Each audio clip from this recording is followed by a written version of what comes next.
So for the calculation, so first part is to determine density of liquid.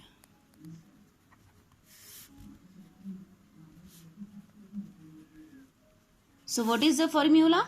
Now students, you have to keep one thing in your mind, that whenever we are writing one factor, that one factor is for distilled water and two factor is for water. Before this calculation, I show you observation table. So this is an observation table. You have to draw such type of observation table where you can see that serial number, first column is serial number, then second column is a flow time. Again we divide this flow time in two parts. One is for water, that is T1, flow time for water. As I told you, one factor is for water, it is a time flow, so we are writing T1, and under that T1 we measured or we note down three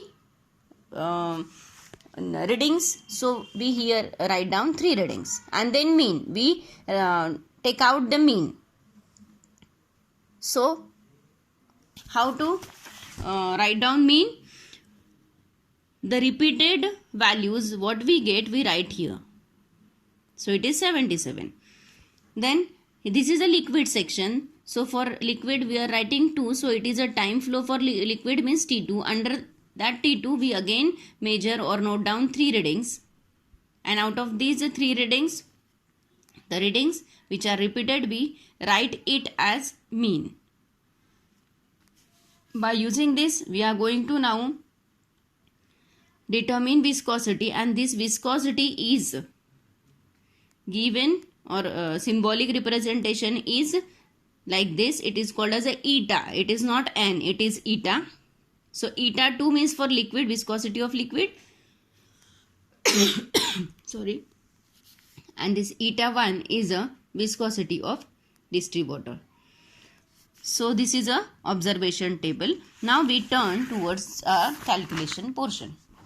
So first we have to determine the density of liquid, and one formula for is there, that is D2 is equal to H1 upon H2 into D1. Now what is this D2? D2 two factor is for liquid, density of liquid. This is one factor for distilled water, so density of distilled water. H1 is a height which we measured with the help of Ayer's apparatus, that is for water, and this is height for liquid. You might have even know that, or I told you in previous lecture, previous video, that height of the water is less than that of the liquid. So suppose we consider it as height of water is 16 centimeter. I am not writing here centimeter, and 17 centimeter is the height of liquid that raises in Ayer's apparatus. Now D1 is what? It is a density of distilled water which is given 0.999 into 10 raised to power 3 kilogram per meter cube, that is a unit for density. So हम क्या करेंगे, अभी इसका calculation करते हैं. After calculation कैसे calculation करके 16 into 0.999 इसे ऐसे ही रख दो, और जो आंसर आता है डिवाइडेड बाय 17, तो हमारा आंसर आता है 0.9402. ये सिर्फ इतना ये पोर्शन का आंसर है, और बाकी into 10 raise to power 3 as it is लिख लेंगे. So it is in kilogram per metre cube, it is a unit. So what we get D2. D2 means हमें यहाँ मिल गया डेंसिटी ऑफ लिक्विड. ठीक है, ये फैक्टर तो हमें हेयर्स एपरेटस के ऑब्जर्वेशन से मिल गया. अब आता है that is viscosity of liquid, that is the second part. तो actually now we are going to determine viscosity of liquid, that is we are taking here ethanol.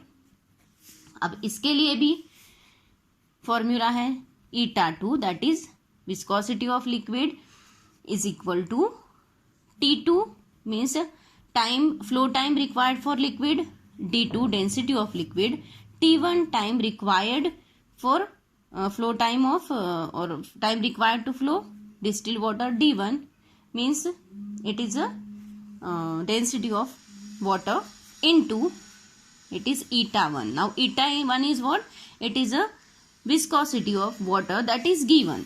How it is? It is 10.08 into 10 raised to power minus 4. Newton per meter square. So we are writing only magnitude here. T2 मान लेते हैं कि हमारा T2 यानी flow time जो liquid के लिए आया है वो है 147 seconds. And as we already calculate हमारा D2 कितना आया है 0.9402 इंटू 10⁻³ ये eta 1 means viscosity of distil water है. इसके नीचे T1 है means flow time required for water, वो आ रहा है सपोज 77. हमें पता है डेंसिटी है 0.999 इंटू 10⁻³ ये कट हो गया. अब हमें इसका कैलकुलेशन कैसे करोगे? फर्स्ट ऑन कैलकुलेटर टाइप और 147 इंटू 0.9402 देन इंटू 10.08 इतना कैलकुलेट करोगे. इसे छोड़ दोगे, इसे एज इट इज रहने दो. और ये सब फैक्टर को हम डिवाइड करेंगे यहाँ पे बाय 77. ठीक है, कुछ आंसर आएगा, फिर हम उसे डिवाइड करेंगे. फिर से यहाँ पे इंटू नहीं करना है because all the factor is in the divided portion for this. तो हमने पहले 77 से डिवाइड किया, फिर हम 0.999 से फिर से डिवाइड करेंगे और हमें कुछ आंसर आता है. सपोज हमारा आंसर आ रहा है 18.11 और इसे हमने ऐसे ही रखा था, वो लिख लेते हैं 10⁻⁻4 न्यूटन पर metre square. That is a unit for viscosity. ये हो गया आपका eta2 means viscosity for the given liquid. ठीक है, तो हमने यहाँ पे डेंसिटी लिक्विड की निकाली है, फिर हमने विस्कोसिटी भी निकाली है. अब आता है, हमने लिखा था ए में रिलेटिव विस्कोसिटी. अब रिलेटिव विस्कोसिटी यानी क्या? हम कंपेयर करेंगे विस्कोसिटी को. हमारे पास दो विस्कोसिटी है, विस्कोसिटी ऑफ डिस्टिल वाटर भी है और लिक्विड की है, तो हम यहाँ पे दोनों को कंपेयर करेंगे. ये हो गया आपका विस्कोसिटी ऑफ लिक्विड, ये हो गया विस्कोसिटी ऑफ वाटर. तो हमें पता है कि विस्कोसिटी ऑफ लिक्विड हमने कितना निकाला था, कुछ 18.11 इंटू 10⁻⁻4 और जो लिक्विड डिस्टिल वाटर की विस्कोसिटी थी जो गिवन थी 10.08 इंटू 10⁻⁻4. ये फैक्टर कट हो गया. न्यूटन पर मीटर स्क्वायर दोनों का यूनिट है तो वो भी कट हो गया. और अब इसका जो आंसर आता है 18.11 डिवाइडेड बाय 10.08, उसका आंसर है 1.796. यहाँ इसे कोई यूनिट नहीं रहेगा. So this is the calculation for relative viscosity. So in this practical what we determine the density first by using Hairs apparatus. Then we determine the viscosity of given liquid which we use ethanol, that is this much. And then we compare the viscosity of liquid with reference to water. And what we get is a relative viscosity. So I hope you will you understand what I taught you today. Thank you.